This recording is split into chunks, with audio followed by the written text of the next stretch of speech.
میں بھی prime minister صاحب نے کیٹر کیا ہے، تو یہ بھی انشاءاللہ ان کی لیگیسی کا حصہ ہوگا۔ اگر مجھے شاید تاریخ اگر کچھ یاد رکھ کرے تو کم از کم یہ یاد کرنی چاہیے کہ سب سے پہلے پاکستان کو جو خطرہ تھا وہ میں نے دیکھا، اور اس کے بارے میں جو بھی اقدامات تھے میں نے کبھی بھی ڈرا نہیں ہوں، میں ہر جگہ جا کے بولا ہے کہ جو بھی مشکل فیصلے کرنے وہ کیے ہیں، اور اللہ کی مہربانی سے وزیر اعظم کی قیادت میں اور اس کولیشن حکومت کی قیادت نے میرا بھرپور سپورٹ کیا ہے، اور انشاءاللہ تعالی اللہ کی مہربانی سے ہم نے جو مشکل فیصلے لینے سے لیے۔ اور کیوں لینے پڑے مشکل فیصلے؟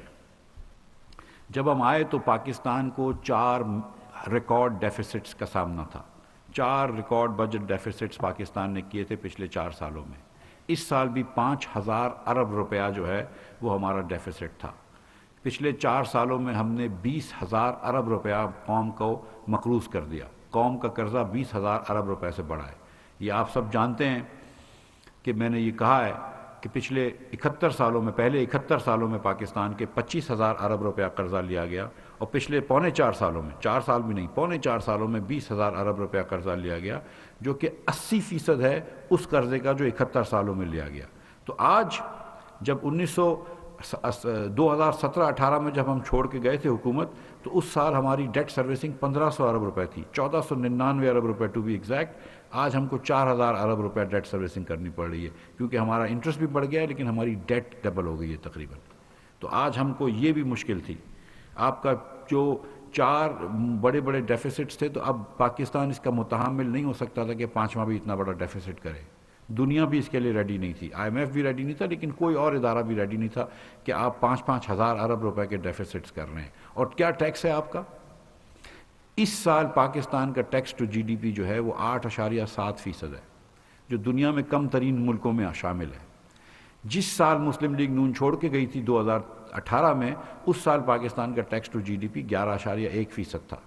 3 سال پرانے GDP کے حساب سے گرایا، اس سال بھی وہ پرانے GDP کے حساب سے بھی ہمارے برابر نہیں آ رہے تھے، لیکن اس سال نئی GDP کے حساب سے 8.6% ہے۔ یہ کسی بھی آپ خودداری کی بات نہ کریں اگر آپ ٹیکس نہیں جمع کر سکتے۔ اگر آپ کو ہر جگہ ممالک میں جا کے پیکیجز لینے ہیں، دوسرے ممالک سے انٹرسٹ لینا ہے، تو پھر خودداری کی بات نہ کریں، دونوں چیزیں ایک ساتھ نہیں ہو سکتی ہیں۔ اگر آپ اپنی معیشت کے حجم کا 9% بھی ٹیکس نہیں دے رہے، 8.6% ٹیکس دے رہے ہیں، تو پھر خودداری کی بات نہ کریں آپ۔ تو یہ ٹیکس کا معاملہ صحیح نہیں کرنا تھا، اور یہ ٹیکس یہ بھی ہم کو ٹھیک کرنا تھا۔ اس کے بعد آپ کو پتہ ہے ایک انسسٹینیبل سبسڈی دی ہوئی تھی۔ اس ملک کے اندر ہمیں 120 ارب روپے ماہانہ نقصان کا سامنا تھا پیٹرول اور ڈیزل کی سبسڈی پہ۔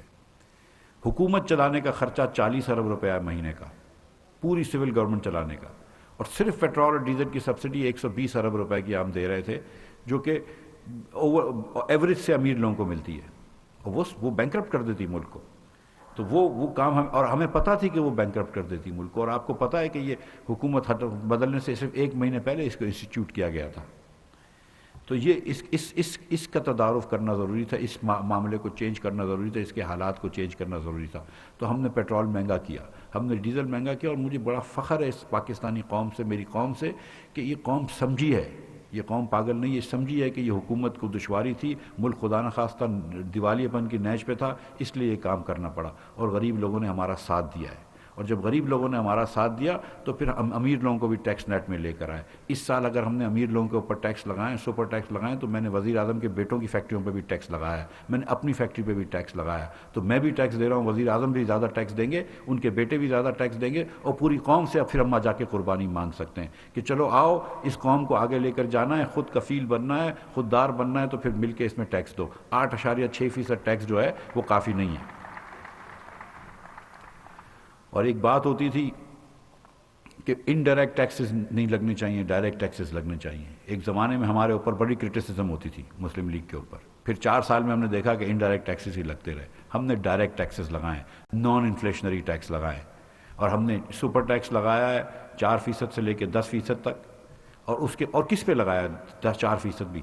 اس کے اوپر جس کو 30 کروڑ روپے سے زیادہ آمدن ہے۔ 1% بھی لگایا اس کے اوپر جس کی 15 کروڑ روپے سے زیادہ آمدن ہے، تو وہ ٹیکس تو میرے خیال سے حق بجانب بنتا ہے۔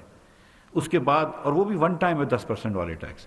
اس کے بعد ہم نے پورے پاکستان کے دکانداروں کو لے کر آ رہے ہیں ٹیکس نیٹ کے اندر، ہم نے ان کو فکس کر دیا بجلی کے بل سے، جو پچھلے ٹیکس تھے اس سے زیادہ کر دیا، انکم اور سیلز ٹیکس کو فکس کر دیا، اور آنے والے دنوں میں میں بلڈرز کو بھی لے کر آؤں گا ٹیکس نیٹس میں، ریئل اسٹیٹ ایجنٹس کو بھی ٹیکس نیٹ میں لے کے آؤں گا، کار ڈیلرز کو بھی ٹیکس نیٹ میں لے کر آؤں گا، فرنیچر والوں کو سب کو ٹیکس نیٹ میں لے کر آؤں گا۔ اور میں ابھی اسلام آباد چیمبر کے صدر کو کہہ رہا تھا کہ مشکل نہیں کروں گا، ان کے لیے آسانی ہو جائے گی، فکس ٹیسٹ ہوگی، لیکن ٹیکس نیٹ میں آنا ہے۔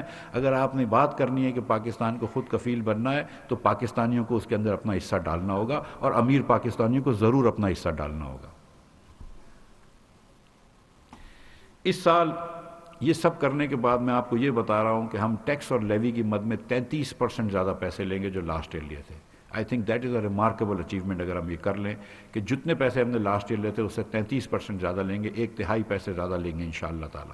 اور ساتھ ساتھ یہ بھی بتا دوں آپ کو کہ جو پرائمری ڈیفیسٹ اس سال 1600 ارب روپے کا تھا، اور میں آپ کو یہ تھوڑی سی سٹوری دے دوں اگر 1 سیکنڈ کے اندر، کہ فروری کے اندر جب چھٹا ریویو ہوا تھا آئی ایم ایف کا، تو آئی ایم ایف اور حکومت پاکستان کا ایگریمنٹ تھا کہ 25 ارب روپے کا ڈیفیسٹ ہوگا۔ پرائمری ڈیفیسٹ صرف 25 ارب روپے کا ہوتا ہے۔ پرائمری ڈیفیسٹ وہ ہوتا ہے جو ڈیفیسٹ میں سے اگر آپ سود نکال لیں، تو پرائمری ڈیفیسٹ 25 ارب روپے کا ہونا تھا، اور ہوا کتنے کا ہے؟ 1600 ارب روپے کا۔ 25 ارب کی آپ نے بات کی تھی اور آپ کی اتنی سلپیجز تھی کہ 1600 ارب تھا، اور جب ہم آئے تو اس سے بھی زیادہ ڈیفیسٹ تھا جس کو ہم نے کم کیا۔ آئی ایم ایف سے ان کی بات ہوئی تھی کہ اس سال شروع میں بات ہوئی تھی کہ پازیٹیو کرنا ہے، شروع میں بات ہوئی تھی کہ پازیٹیو کرنا ہے، تو ہم پازیٹیو کرنے کی طرف جا رہے تھے۔ اس سال ہم کو پازیٹیو کرنا پڑا، تو ہم انشاءاللہ تعالیٰ اس ڈیفیسٹ کو 2500 ارب کے ڈیفیسٹ 1600 ارب کے ڈیفیسٹ کو 152 ارب روپے کے پازیٹیو میں لے کر آئیں گے۔ یہ 2.5% 2.25% جی ڈی پی کی ایڈجسٹمنٹ ہے جو کہ آسان نہیں ہوتی ہے، لیکن ہم نے کر لی ہے۔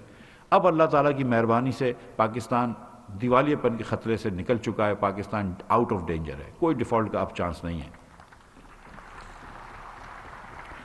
حالات پھر بھی مشکل ہیں، ہم کو ایک پاتھ پہ چلنا ہوگا، ہم ادھر زیادہ لبرٹیز نہیں لے سکتے، ڈسپلن میں رہنا ہوگا، لیکن انشاءاللہ تعالیٰ اس ڈسپلن میں رہے تو ہم اپنے مشکل سے نکل گئے۔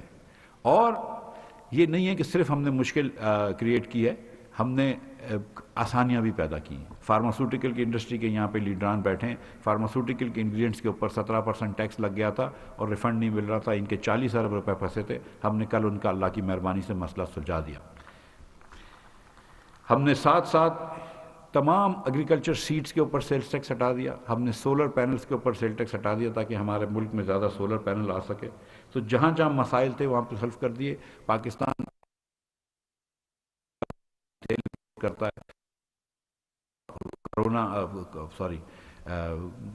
کاٹن سیڈز کے اوپر، دیگر سیڈز کے اوپر ہم نے وہ دیے، ان کو انسینٹیو دیے تاکہ انشاءاللہ تعالیٰ آئل سیڈز یہاں پہ پیدا ہوں، تو اس سے بھی فائدہ ہوگا۔ تو آپ دیکھیں گے کہ آنے والے دنوں کے اندر پاکستان جو ہے وہ اللہ نے چاہا تو بہتری کی طرف جائے گا۔ جو مشکل فیصلے کرنے تھے وہ کیے ہیں، اور اگر آئندہ بھی کوئی مشکل فیصلے کرنے ہوں گے تو ضرور کریں گے۔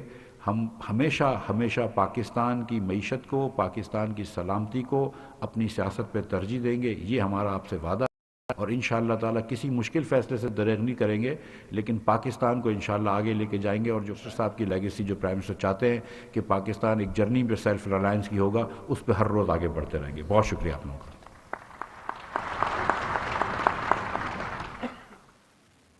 بہت شکریہ مفتاح اسماعیل صاحب۔ خواتین و حضرات، ایک کانفرنس کی کامیابی کی یہ نشانی